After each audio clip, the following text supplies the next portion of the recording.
Hello students. आज हम पढ़ेंगे chapter chemical bonding and molecular structure का पार्ट सेकंड। और इस पे हम टॉपिक पढ़ेंगे बॉन्ड पैरामीटर्स के बारे में।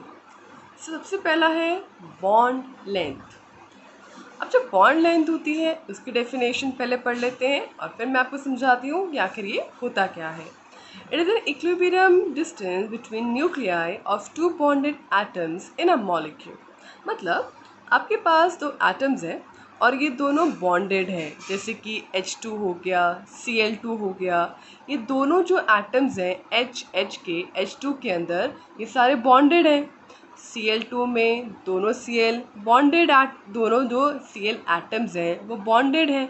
ठीक है, तो ये क्या है, बॉन्डेड एटम्स है एक मॉलिक्यूल के अंदर। तो ये मान लीजिए वो दो एटम्स हैं जो एक मॉलिक्यूल में बॉन्डेड है। अब हम इस मॉलिक्यूल का सेंटर पार्ट वहाँ से लेकर जो ये लास्ट शेल तक का डिस्टेंस है वो लेंगे। इसे क्या कहेंगे हम, मान लीजिए ये है रेडियस ऑफ ए मैंने मान लीजिए एक एटम का नाम रखा है और दूसरे एटम का नाम रखा है बी। तो इस मॉलिक्यूल में ए है ये वाला एटम और बी है ये वाला एटम। इसके भी सेंटर से लेके लास्ट शेल तक का जो कि डिस्टेंस है, एक मिनट, इसे मैं ऐसे ड्रॉ करूँगी, नीचे वाला नहीं। अगेन सेंटर से लेके यहाँ तक आप लाइन बनाओगे, लास्ट शेल तक का जो लाइन बनाओगे वो हो जाएगा रेडियस ऑफ बी एटम। और ये जो radius of A and radius of B, जब आप इन्हें ऐड करोगे तो आपको मिलेगी बॉन्ड लेंथ। तो बॉन्ड लेंथ होती क्या है, बॉन्ड लेंथ क्या होती है, एक मॉलिक्यूल है उसमें दो एटम्स हैं, सेंटर से लेके लास्ट शेल तक का जो रेडियस है दोनों एटम की रेडियस को ऐड कर दीजिए, आपको मिल जाएगी बॉन्ड लेंथ। बॉन्ड लेंथ को मेजर किया जाता है, काफ़ी सारे टेक्निक से उसको मेजर किया जाता है। पहला है spectroscopic, x ray diffraction and electrode diffraction techniques. इन टेक्निक्स के बारे में आप हायर क्लासेस में स्टडी करोगे। नाउ नेक्स्ट टॉपिक हम पढ़ेंगे कोवलेंट रेडियस। कोवलेंट रेडियस होता क्या है, डेफिनेशन मैंने आपके सामने लिखी है। यह है क्या, radius of an atom core which is in contact with the core of adjacent atom in a bonded situation. मान लीजिए आपके पास दो एटम है Cl एंड Cl, दो सिमिलर एटम्स की बात करेंगे। दो सिमिलर एटम जॉइन है एक कोवलेंट बॉन्ड से, ये चीज़ याद रखिएगा। मान लीजिए मेरे पास दो Cl हैं, इसके भी सेंटर से लेकर यहाँ तक ड्रॉ किया है, जैसे मैंने बॉन्ड लेंथ को ड्रॉ किया था रेडियस, वैसा ही ये भी हो जाएगा। ठीक है, अब ये पूरा डिस्टेंस है, मान लीजिए ये डिस्टेंस है 198 पिकोमीटर। ये पूरा जो बॉन्ड लेंथ आप देख पा रहे हो ये है 198 पिकोमीटर। अब कोवलेंट रेडियस कैसे निकालते हैं, covalent radius is half of 198। ये जो पूरा लेंथ होता है इसका जब आप हाफ लेते हो तो आपको मिलता है कोवलेंट रेडियस। कोवलेंट वर्ड इसलिए है कि आप कोवलेंट बॉन्ड में जो एटम्स जुड़े हैं, एक मॉलिक्यूल जो बना रहे हैं उनमें कोवलेंट बॉन्ड है, तो इसलिए वर्ड कोवलेंट रेडियस आता है। और वो है क्या, जो ये पूरे डिस्टेंस होता है जब इसका आप हाफ लेते हो तब आता है कोवलेंट रेडियस। नेक्स्ट आता है वंडरवॉल रेडियस। वंडरवॉल रेडियस क्या है, the overall size of an atom which includes its valence shell in non bonded situation. यानी जो यहाँ पर सिचुएशन है वो नॉन बॉन्डेड के लिए जा रही है। देखिए यहाँ पर मान लीजिए ये दो Cl है, ठीक है, ये एक मॉलिक्यूल बना रहे हैं और दो Cl यहाँ पर एक मॉलिक्यूल बना रहे हैं Cl2 and Cl2। Van der Waals radius में इसके सेंटर का डिस्टेंस और इसके सेंटर का डिस्टेंस आप इस तरह से ऐड कर दीजिए। ठीक है, ये बन गई लाइन। अब ये लाइन का जो डिस्टेंस है वो है 1360 पिकोमीटर। ठीक है, अब मैं जब इस डिस्टेंस का हाफ करूँगी तो मेरे पास आएगा वंडरवॉल रेडियस जो है 180 पिकोमीटर। सो एटम्स लेने हैं, ठीक है, एक एटम एक मॉलिक्यूल का, दूसरा एटम दूसरे मॉलिक्यूल का, और उनके बीच में आप इस तरह से सेंटर में लाइन बना दीजिए। थोड़ा सेंटर से एक्चुअली यहाँ बनाया, बट आपने सेंटर में बनाना है, ठीक है। जैसे कि मैंने यहाँ सेंटर बनाया, वैसे आपने यहाँ पर सेंटर में बनाना है एंड लाइंस को फिर जॉइन करना है। इस डिस्टेंस का जब आप हाफ लोगे तो आपको मिलेगा van der Waals radius. Next heading है बॉन्ड पैरामीटर्स के अंदर बॉन्ड एंगल। बॉन्ड एंगल होता क्या है, डेफिनेशन आप देख पा रहे हो, मैं इसको सिंपल वर्ड्स बताती हूँ। ये एक्सप्रेस्ड होता है डिग्री के अंदर, क्योंकि एंगल है तो ये डिग्री में एक्सप्रेस्ड होगा। फॉर एग्जाम्पल वाटर, देखिए मैंने वाटर का स्ट्रक्चर बनाया है। वाटर का स्ट्रक्चर कैसे बनाया जाता है, उसकी हाइब्रिडाइजेशन क्या होती है, ये मैं आपको आगे पढ़ाऊँगी, बट अभी के लिए आपको समझना है बॉन्ड एंगल टॉपिक को। तो देखिए ये जो आपकी लाइंस हैं ये बॉन्डेड होती हैं, यानी ये बॉन्ड बना रही हैं, ठीक है। तो ये बॉन्डेड पेयर्स में आ गया। ये जो आपको दिख रहे हैं डॉट डॉट, इन्हें कहते हैं लोन पेयर। तो ये हैं आप लोग के लोन पेयर ऑफ इलेक्ट्रॉन्स, ये हैं बॉन्डेड पेयर्स जो लाइंस बना रखे हैं। अब जो ये बॉन्डेड पेयर्स होते हैं, इनके बीच में जो एंगल होता है वो होता है बॉन्ड एंगल।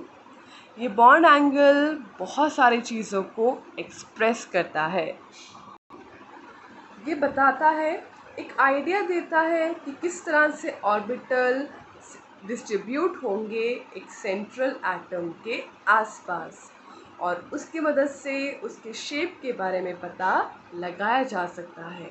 अब जैसे कि इसके अंदर जो ये O है, ये सेंट्रल एटम है, इसके आसपास एटम्स सिचुएटेड हैं। तो इस बॉन्ड एंगल की मदद से पता लगाया जा सकता है कि ऑर्बिटल किस तरह से डिस्ट्रीब्यूट होंगे, और हम पता लगा सकते हैं कि इसका शेप कैसा हो सकता है। ये सारी डिटेल्स आपको मैं आगे और कराऊंगी। Next comes bond enthalpy. Bond enthalpy वो एनर्जी होती है जो एक 1 मोल ऑफ बॉन्ड्स को तोड़ने के लिए इस्तेमाल की जाती है। यानी बॉन्ड्स को जब तोड़ना होता है तब जो एनर्जी रिक्वायर्ड होती है उसे बॉन्ड एंथैल्पी कहते हैं। जो बॉन्ड्स होते हैं वो 1 मोल ऑफ बॉन्ड्स होते हैं, यानी जो क्वांटिटी हम लेंगे वो 1 मोल की लेंगे, और जो इसकी यूनिट होती है बॉन्ड एंथैल्पी की वो किलो जूल पर मोल है। तो सिंपली अगर बॉन्ड्स को तोड़ा जाता है तो एनर्जी रिक्वायर्ड होती है, और उस एनर्जी का नाम है बॉन्ड एंथैल्पी।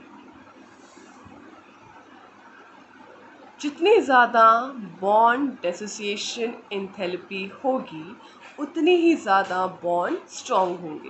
देखिए बॉन्ड डिसोसिएशन एंथैल्पी भी सेम होती है। बॉन्ड को तोड़ने के लिए जो एनर्जी रिक्वायर्ड होती है उसे बॉन्ड डिसोसिएशन एंथैल्पी भी कहते हैं। बॉन्ड अगर मजबूत होगा तो एनर्जी की रिक्वायरमेंट ज़्यादा होगी, और अगर बॉन्ड कमज़ोर होगा तो एनर्जी की रिक्वायरमेंट कम होगी। अब मैं आपको एग्जांपल दे रही हूँ। H2 है, H2 को एक मॉलिक्यूल है, उसको तोड़ा गया है उसके एटम्स के अंदर। अब इस समय जो बॉन्ड एंथैल्पी होती है वो है 435.8 किलो जूल पर मोल, ये इसकी बॉन्ड एंथैल्पी है। यहाँ पर जो मैंने लिखा है ये सिंबल है एंथैल्पी ऑफ एटमाइजेशन, क्योंकि हम मॉलिक्यूल को एटम्स में तोड़ रहे हैं, तो इसलिए लिखा जाता है एंथैल्पी ऑफ एटमाइजेशन। नेक्स्ट, जब हम पॉली एटॉमिक मॉलिक्यूल की बात करते हैं, पॉली यानी बहुत सारे एटम्स प्रेजेंट हैं, जैसे कि आप देख रहे हो वाटर के अंदर, ठीक है। अब ऐसे केसेस में जो बॉन्ड एंथैल्पी होती है हम उसकी जगह एक वर्ड इस्तेमाल करते हैं, एवरेज या मेन बॉन्ड एंथैल्पी। मैं बताती हूँ क्यों इस्तेमाल करते हैं। देखिए पानी को हमने तोड़ा HNOH के अंदर। अब इस समय जो एंथैल्पी है उसकी वैल्यू देखिए। अब जब इस OH में से एक और H बाहर निकला तो उस समय की एंथैल्पी देखिए। दोनों एंथैल्पी की वैल्यू अलग है, जबकि दोनों में ही हाइड्रोजन हमने निकाला है। तो ऐसा क्या है कि एंथैल्पी की वैल्यू दोनों में चेंज हो जाती है? तो उसका आंसर आता है चेंज्ड केमिकल एनवायरनमेंट। देखिए पानी ये इस तरीके से है, ठीक है। अब इन सब के एनवायरनमेंट देखिए, इस एच के पास O है, एक H है, लोन पेयर है, प्रेजेंट है। जैसे आप एक H निकालोगे, ठीक है, तो कैसा एनवायरनमेंट हो गया, दो लोन पेयर, एक H, एक पॉजिटिव चार्ज। अब देखिए इसके एनवायरनमेंट में और इसके एनवायरनमेंट में काफ़ी चेंज आया है। इसके आसपास एक H है, एक O है, लोन पेयर है, जबकि इसके पास O तो है, लोन पेयर भी है, पर दूसरा H तो नहीं है। यानी इसका जो एनवायरनमेंट है वो चेंज हुआ है। इसका एनवायरनमेंट कुछ और था, इसका एनवायरनमेंट कुछ और था, और जैसे एनवायरनमेंट बदलता है तो एंथैल्पी भी बदल जाती है। तो इसलिए पॉलीएटॉमिक मॉलिक्यूल्स के लिए हम वर्ड इस्तेमाल करते हैं मीन या एवरेज बॉन्ड एंथैल्पी। कैसे निकालते हैं, देखिए फर्स्ट जब हमने H निकाला तो उस समय एंथैल्पी कितनी थी, 502, और जब सेकेंड बार H निकाला तो वैल्यू थी 427। दोनों की एंथैल्पीज को ऐड कर लीजिए, ठीक है, डिवाइड बाय कितने हमने बॉन्ड्स तोड़े थे, एक ये बॉन्ड तोड़ा था और दूसरा ये बॉन्ड तोड़ा था, यानी 2 बॉन्ड्स तोड़े थे। तो डिवाइड कर दो, जितने भी बॉन्ड्स तोड़े जाएंगे उससे नीचे डिवाइड किया जाता है। तो ऊपर जितने भी मान लो 3 बॉन्ड्स तोड़े हैं, अब तीनों बॉन्ड्स तोड़ने के टाइम में एंथैल्पी मान लीजिए एक की 1 है, एक की 2 है, एक की 3 है। तो मैं एवरेज कैसे निकालूंगी, 1 + 2 + 3, तीनों की एंथैल्पीज को ऐड कर लीजिए, डिवाइड बाय कितने बॉन्ड तोड़े हैं, 3 तोड़े हैं, तो 3 से उसको डिवाइड कर दीजिए, ठीक है। इसे सॉल्व करेंगे तो आंसर आएगा 464.5 kilojoule per mole. Next come bond order. अगर हम लुईस की डिस्क्रिप्शन ऑफ कोवेलेंट बॉन्ड में देखें तो बॉन्ड ऑर्डर कैसे मिलता है, देखिए हाइड्रोजन है, H2 है, H2 में H और H ने एक जो इनके बीच में कितने बॉन्ड हैं, एक बॉन्ड बनाया है, तो इसका बॉन्ड ऑर्डर होगा 1। जितने बॉन्ड्स होंगे उतना उसका बॉन्ड ऑर्डर होगा। O ने कितने बॉन्ड्स बनाए हैं, 2, तो बॉन्ड ऑर्डर होगा 2। तो जितने बॉन्ड्स बनेंगे उतना ही उसका बॉन्ड ऑर्डर होगा। आइसोइलेक्ट्रॉनिक मॉलिक्यूल्स, जिन मॉलिक्यूल्स के इलेक्ट्रॉन सेम होते हैं, जिनमें सेम नंबर ऑफ इलेक्ट्रॉन्स होते हैं, उन्हें आइसोइलेक्ट्रॉनिक मॉलिक्यूल्स कहते हैं। तो ये कह रहा है कि आइसोइलेक्ट्रॉनिक मॉलिक्यूल्स एंड आयंस जो होते हैं उनके पास आइडेंटिकल बॉन्ड ऑर्डर होता है। अब देखिए एग्जाम्पल है फ्लोरीन एंड ऑक्सीजन 2 नेगेटिव। अब फ्लोरीन में एक फ्लोरीन का एटॉमिक नंबर होता है 9, तो यहाँ F2 है, तो कितने इलेक्ट्रॉन्स हुए, 18। अब O2 चेक करते हैं, एक ऑक्सीजन में होते हैं एटॉमिक नंबर 8, तो इलेक्ट्रॉन्स कितने हुए, 8। हमारे पास O2 है, तो 8 + 8 16 प्लस ऊपर 2 नेगेटिव है, यानी 2 इलेक्ट्रॉन्स हर एक ऑक्सीजन में, दो एक इलेक्ट्रॉन ऐड हुआ होगा, यानी 2। सिंपली बात करो तो इलेक्ट्रॉन्स लें 2 × 8 16, और इस 2 नेगेटिव का मतलब हम 2 प्लस कर लेंगे, तो हमें मिल जाएगा टोटल नंबर ऑफ इलेक्ट्रॉन। ठीक है, देखो सिंपल तरीका ये होता है कि एक ऑक्सीजन ये रहा, दूसरा ऑक्सीजन ये रहा, इसने एक इलेक्ट्रॉन गेन किया तो 1 नेगेटिव, इसने भी एक इलेक्ट्रॉन गेन किया तो 1 नेगेटिव। तो अब कितने इलेक्ट्रॉन्स थे इसके पास, एटॉमिक नंबर 8 और 8, 8 + 1 9, 8 + 1 9, और 9 + 9 18। ठीक है, तो इस आप ऐसे भी और ऐसे भी काउंट कर सकते हो। तो दोनों में इलेक्ट्रॉन्स सेम है, तो ये कहलाएगा आइसो इलेक्ट्रॉनिक। अब देखिए फ्लोरीन के बीच में भी एक बॉन्ड बनता है। अब देखिए ऑक्सीजन नेगेटिव साइन है, ऑक्सीजन होता है 8, इसका डिस्ट्रीब्यूशन होता है, इलेक्ट्रॉनिक स्ट्रक्चर होता है 2 6, तो कितने की रिक्वायरमेंट होती है, 2 इलेक्ट्रॉन्स की। अब एक नेगेटिव साइन तो उस पर ऑलरेडी है, यानी एक इलेक्ट्रॉन उसके पास आ चुका है, तो बचा कितना, एक इलेक्ट्रॉन। देखो ऑक्सीजन ने जैसे एक नेगेटिव आया यानी एक इलेक्ट्रॉन आ गया, तो अब उसके पास कितना हो गया 2 7, तो अब उसको रिक्वायरमेंट कितनी है, 1 इलेक्ट्रॉन की, तो दोनों अपना एक एक इलेक्ट्रॉन शेयर कर लेंगे। तो दोनों का बॉन्ड ऑर्डर कितना है, 1 and 1। तो इस तरह से जो आइसोइलेक्ट्रॉनिक मॉलिक्यूल्स या आयंस होते हैं उनका बॉन्ड ऑर्डर बिल्कुल एक जैसा होता है। लास्ट आता है एक्सटर्नल कोरिलेशन होती है जो स्टेबिलिटी ऑफ मॉलिक्यूल से जुड़ी होती है कि जितना ज़्यादा बॉन्ड ऑर्डर होगा बॉन्ड एंथैल्पी उतनी ही ज़्यादा होगी और बॉन्ड लेंथ उतनी ही कम होगी। यानी अगर बॉन्ड ऑर्डर बढ़ता है तो बॉन्ड एंथैल्पी बढ़ेगी और बॉन्ड लेंथ उतनी ही कम होगी। मान लीजिए मेरे पास ऑक्सीजन है और दूसरी तरफ है हाइड्रोजन। ठीक है, मैं आपको इसकी चीज़ समझाने के लिए करती हूँ। ये ऐसे करते हैं, इसका ए बी और इसे मान लेते हैं सी डी। चलिए ऐसे मान लेते हैं, ठीक है, एक जनरल एग्जांपल ले लेते हैं। अब इनके बीच कितने बॉन्ड्स हैं, इनके बीच बॉन्ड हैं 2, तो बॉन्ड ऑर्डर कितना होगा 2। कितने बॉन्ड्स हैं 1, तो बॉन्ड ऑर्डर कितना होगा 1। तो बॉन्ड ऑर्डर बढ़ रहा है यानी इसके बीच की जो बॉन्ड लेंथ है वो कम हो जाएगी और इसका बॉन्ड ऑर्डर कम है तो इसकी बॉन्ड लेंथ बढ़ जाएगी।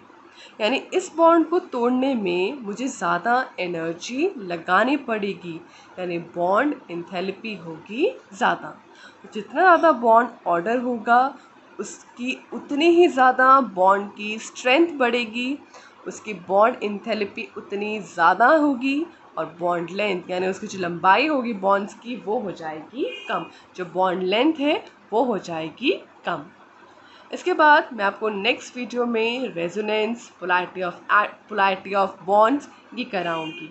अगर ये वीडियो आपको पसंद आती है तो इस वीडियो को लाइक, शेयर एंड सब्सक्राइब कीजिए। एंड अभी इस वीडियो में मैं आपको एक क्वेश्चन देती हूँ कि एक मॉलिक्यूल है सी एंड डी, दूसरा है ए एंड बी। अब इसमें बताइएगा, कमेंट सेक्शन में लिखिएगा अगर आपको ये वीडियो समझ आया तो आप इसका आंसर ज़रूर दे पाएंगे कि फर्स्ट वाले का बॉन्ड ऑर्डर बड़ा है कि सेकंड वाले का, और फर्स्ट है कि बॉन्ड ऑर्डर किसका बड़ा है, सेकंड बॉन्ड एंथैल्पी किसकी ज़्यादा है, एंड थर्ड कौन ज़्यादा बॉन्ड, किसके बॉन्ड ज़्यादा स्ट्रॉन्गर है। Thank you for watching my video.